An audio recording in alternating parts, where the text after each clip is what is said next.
Petrol diesel ದರ ಏರಿಕೆಯ ಬೆನ್ನಲ್ಲೇ ಮತ್ತೊಂದು ಶಾಕ್ ಈಗ ಜನಸಾಮಾನ್ಯರಿಗೆ ಎದುರಾಗಿದೆ. ಜನಸಾಮಾನ್ಯರಿಗೆ ಬಸ್ ಟಿಕೆಟ್ ಏರಿಕೆಯ ದೊಡ್ಡ ಬರೆ ಎಳಿತಾರ. ಹಾಗಾದ್ರೆ ತೈಲ ಬೆಲೆ ಏರಿಕೆ ಆಗ್ತಾ ಇದ್ದಂತೆ ಖಾಸಗಿ ಬಸ್ ಟಿಕೆಟ್ ದರವೂ ಕೂಡ ಹೆಚ್ಚಳ.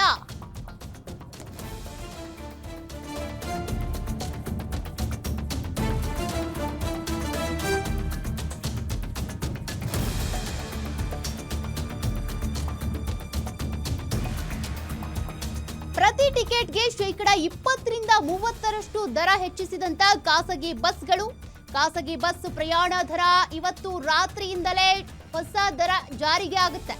ದರ ಏರಿಕೆ ಕುರಿತು ಅಧಿಕೃತವಾಗಿ ಪ್ರಕಟಿಸಿದಂತ ಬಸ್ ಮಾಲೀಕರ ಸಂಘ ಒಂದ್ ಕಡೆ ಪೆಟ್ರೋಲ್ ಡೀಸೆಲ್ ದರ ಏರಿಕೆ ಆಗ್ತಾ ಇದ್ದಂತೆ ಒಂದ್ ರೀತಿಯ ಚೈನ್ ಲಿಂಕ್ ಇದು. ಬಸ್ ಟಿಕೆಟ್ ದರವನ್ನು ಕೂಡ ಏರಿಕೆ ಮಾಡಲಾಗಿದೆ. ಇವತ್ತು ರಾತ್ರಿಯಿಂದಾನೇ ಈ ಹೊಸ ದರ ಚಾಲ್ತಿಗೆ ಬರುತ್ತಂತೆ, ಅನ್ವಯ ಆಗುತ್ತಂತೆ. ಅಧಿಕೃತವಾಗಿ ಬಸ್ ಮಾಲೀಕರ ಸಂಘವೇ ಇದನ್ನ ಪ್ರಕಟಿಸಿರುವಂತದ್ದು. ಜನಸಾಮಾನ್ಯರ ಜೇಬಿಗೆ ಹೇಗೆಲ್ಲ ಕತ್ತರಿ ಹಾಕಬಹುದು, ಎಲ್ಲಾ ರೀತಿಯಲ್ಲೂ ಕೂಡ ಕತ್ತರಿ ಹಾಕಲಾಗ್ತಾ ಇದೆ. ಜೇಬು ಸುಡ್ತಾ ಇದೆ ಈ ಒಂದಷ್ಟು ದುಬಾರಿ ಬೆಲೆಗಳು.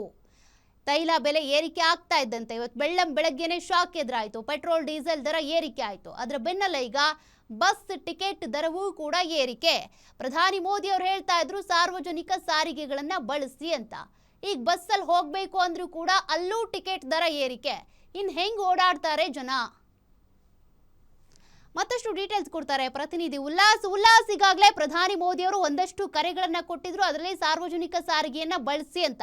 ಬೆಳಗ್ಗೆ ನೋಡಿದ್ರೆ ಪೆಟ್ರೋಲ್ ಡೀಸೆಲ್ ದರ ಏರಿಕೆ ಆಯ್ತು, ಈಗ ನೋಡಿದ್ರೆ ಬಸ್ ಟಿಕೆಟ್ ದರವೂ ಏರಿಕೆ. ಜನಸಾಮಾನ್ಯರ ಕತೆ ಏನು ಅಂತ? ಸೌಖ್ಯ, ಈಗ ಪ್ರಧಾನಿ ಮೋದಿ ಅವರು ಮೊನ್ನೆ ಭಾಷಣ ಏನ್ ಮಾಡಿದ್ರು ಅದಾದ ಬಳಿಕ ಇಡೀ ದೇಶಾದ್ಯಂತ ದೊಡ್ಡ ಸಂಚಲನ ಸೃಷ್ಟಿ ಮಾಡಿತ್ತು. ಒಂದ್ ಕಡೆ ಪೆಟ್ರೋಲ್ ಡೀಸೆಲ್ ದರ ಹೆಚ್ಚಳ ಆಗುತ್ತೆ ಅನ್ನುವಂತ ಒಂದು ಮುನ್ಸೂಚನೆಯನ್ನ ಕೊಟ್ರ ಅನ್ನುವಂತಹ ಒಂದು ಮಾತುಗಳು ಕೇಳಿ ಬರ್ತಾ ಇತ್ತು. ಸೊ ಇದೀಗ ಇವತ್ತಿಂದ ಪೆಟ್ರೋಲ್ ಮತ್ತೆ ಡೀಸೆಲ್ ಬೆಲೆಯಲ್ಲಿ ಈಗ ಭಾರಿ ಏರಿಕೆ ಆಗಿದೆ. ಇದ್ರ ಬೆನ್ನಲ್ಲೇನೆ ಈಗ ಸಾಗಾಟ ವೆಚ್ಚ ಆಗಿರ್ಬೋದು, ಅಗತ್ಯ ವಸ್ತುಗಳ ಬೆಲೆನೂ ಕೂಡ ಹೆಚ್ಚಳ ಆಗುವಂತ ಸಾಧ್ಯತೆಗಳಿದಾವೆ. ಇದರ ಮೊದಲ ಹೆಜ್ಜೆ ಅನ್ನುವಂತ ಈಗ ಖಾಸಗಿ ಬಸ್ಗಳ ದರವನ್ನ ಶೇಕಡ 20ರಿಂದ 30% ಹೆಚ್ಚಳ ಮಾಡುವಂತ ಕೆಲಸಕ್ಕೆ ಈಗ ಖಾಸಗಿ ಬಸ್ ಮಾಲೀಕರು ಬಂದಿದ್ದಾರೆ. ಆ ಒಂದು ನೂತನವಾದಂತಹ ದರ ಇವತ್ತು ಮಧ್ಯರಾತ್ರಿಯಿಂದನೇ ಜಾರಿ ಆಗತ್ತೆ ಅಂತೇಳಿ. ಈಗ 200 ರೂಪಾಯಿ ಟಿಕೆಟ್ ಇರುವಂತದ್ದು ಅಲ್ಲಿ 40 ರೂಪಾಯಿ ಜಾಸ್ತಿ ಆಗತ್ತೆ. ಅಂದ್ರೆ ಇಲ್ಲಿಂದ ಶಿವಮೊಗ್ಗಕ್ಕೆ ಹೋಗುವಂತಹ ಒಬ್ಬ ಪ್ರಯಾಣಿಕ ಇಷ್ಟ ದಿವಸ 250 ರೂಪಾಯಿ 220 ರೂಪಾಯಿ ಕೊಡ್ತಾ ಇದ್ದ ಅಂತಂದ್ರೆ ಆತ 250ರಿಂದ 280 ರೂಪಾಯಿ ತನಕನೂ ಕೂಡ ಕೊಡ್ಬೇಕಾಗುತ್ತೆ. ಅಂದ್ರೆ 20ರಿಂದ 30% ಹೆಚ್ಚಳ ಆಗುತ್ತೆ. ಕಾರಣ ಡೀಸೆಲ್ ಬೆಲೆ ಹೆಚ್ಚಳ ಆಗಿದೆ.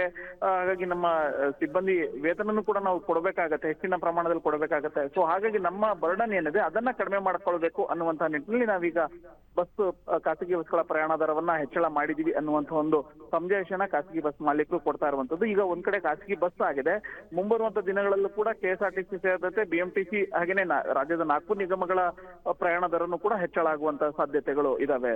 ಸೌಖ್ಯ. ಓಕೆ, ಥ್ಯಾಂಕ್ ಯು ಉಲ್ಲಾಸ್ ಮಾಹಿತಿಗೆ.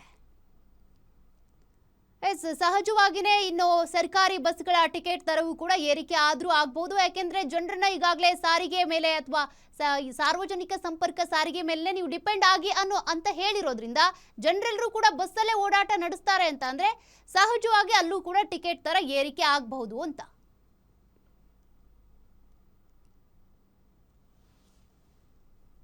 ನೋಡಿ ಯಾವ ರೀತಿಯಾಗಿ ಪ್ರತಿನಿತ್ಯವೂ ಕೂಡ ಒಂದೊಂದೇ ವಸ್ತುಗಳ ಬೆಲೆ ಏರಿಕೆ ಆಗ್ತಾ ಇದೆ ಅಂದ್ರೆ ಬೆಳಗ್ಗೆನೆ ಜನರು 2 ವೀಲರ್ ಹತ್ತಿ ಪೆಟ್ರೋಲ್ ಬಂಕಿಗೆ ಹೋದ್ರು ಅಂದ್ರೆ ಅಲ್ಲಿ ಶಾಕ್ ಎದುರಾಯಿತು ಜನರಿಗೆ. ಪೆಟ್ರೋಲ್ ಡೀಸೆಲ್ ಬೆಲೆ ಏರಿಕೆ ಆಗಿದೆ ಅಂತ ಅವರಿಗೆ ಅಲ್ಲಿಂದ ಶಾಕ್ ಶುರುವಾಯಿತು. ಈಗ ಮತ್ತೆ ನೋಡಿದ್ರೆ ಕೆಲವರು ಬಸ್ಗಳ ಮೇಲೆ ಡಿಪೆಂಡ್ ಆಗಿರ್ತಾರೆ, ಖಾಸಗಿ ಬಸ್ಗಳಲ್ಲಿ ಓಡಾಡುವವರು, ಅವರಿಗೀಗ ಮತ್ತೆ ಟಿಕೆಟ್ ದರ ಏರಿಕೆ. ಇನ್ನು ಸ್ವಲ್ಪ ದಿನ ಆದರೆ 4 ನಿಗಮಗಳ ಬಸ್ ಟಿಕೆಟ್ ದರವೂ ಕೂಡ ಏರಿಕೆ ಆಗುವಂತ ಸಾಧ್ಯತೆ ಇದೆ.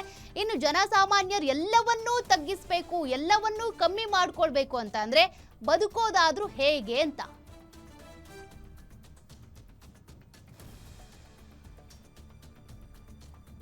ಜನಸಾಮಾನ್ಯರು 2 ವೀಲರ್ ಇಟ್ಕೊಂಡಿದ್ರೆ ಪೆಟ್ರೋಲ್ ಹಾಕ್ಸೋದು ಕಷ್ಟ, 4 ವೀಲರ್ ಇಟ್ಕೊಂಡಿದ್ರೆ ಡೀಸೆಲ್ ಪೆಟ್ರೋಲ್ ಹಾಕ್ಸೋದು ಕಷ್ಟ. ಮತ್ತೊಂದು ಕಡೆಗೆ ಬಸ್ಸಲ್ಲಿ ಓಡಾಡ್ತೀವಿ ಅಂದ್ರೂ ಕೂಡ ಟಿಕೆಟ್ ದರವು ಹೆಚ್ಚಳ. ಯಾವ ರೀತಿ ಜನಸಾಮಾನ್ಯರ ಬದುಕು ಈಗ ಮುರಾಬಟ್ಟಿ ಆಗ್ತಾ ಇದೆ ನೋಡಿ.